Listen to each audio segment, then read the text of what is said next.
Alors cette année pour le Parc national du Mercantour, on a une saison d'été qui s'annonce plutôt chargée parce qu'on a beaucoup de projets en cours.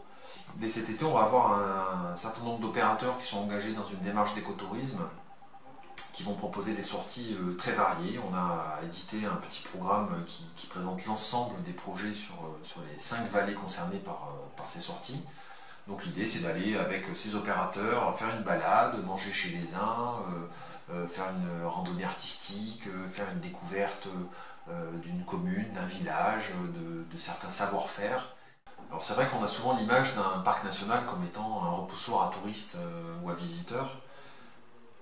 Notre mission, c'est aussi de faire de l'accueil. On existe pour protéger, c'est sûr, mais la protection sans la valorisation de ce qu'on protège n'a pas de sens. Dans les nouveautés qu'on a aussi cette année, on a fait des travaux relativement importants sur un des 3 refuges propriété du Parc national du Mercantour, qui est le refuge de Paillasse. C'est un refuge qui se trouve être au pied de la route du col de la Caillotte. On a fait d'importants travaux pour le rendre non seulement accessible aux personnes handicapées, mais aussi pour lui redonner un certain cachet, une certaine prestance.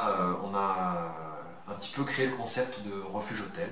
On a aussi développé avec le Parc national des Écrins une application qui permet aux promeneurs de choisir les sentiers sur lesquels ils veulent se promener et évoluer. Donc ils choisissent, un peu comme on le fait sur Google Maps pour des routes, ils choisissent les sentiers qu'ils veulent, ils choisissent leur itinéraire.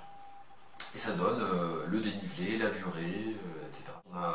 On a innové en créant une application qui était tout public, mais également adaptée pour les personnes non-voyantes ou malvoyantes. Du coup, on va avoir une application téléchargeable sur smartphone. Il se balade sur un itinéraire sur lequel on a choisi des points, et grâce au GPS, il est identifié tout le long de son parcours. Le GPS lui signale les points qui sont particulièrement à voir. Et en fonction de l'orientation de la personne, il va avoir une information différente qui va lui être donnée, qui va être la plupart du temps descriptive en fonction du paysage qu'il a en face. On est quand même assez fiers de pouvoir aussi montrer qu'un parc national, c'est innover, c'est être dans une société qui est en mouvement, qui est dynamique et qui joue avec les nouvelles technologies.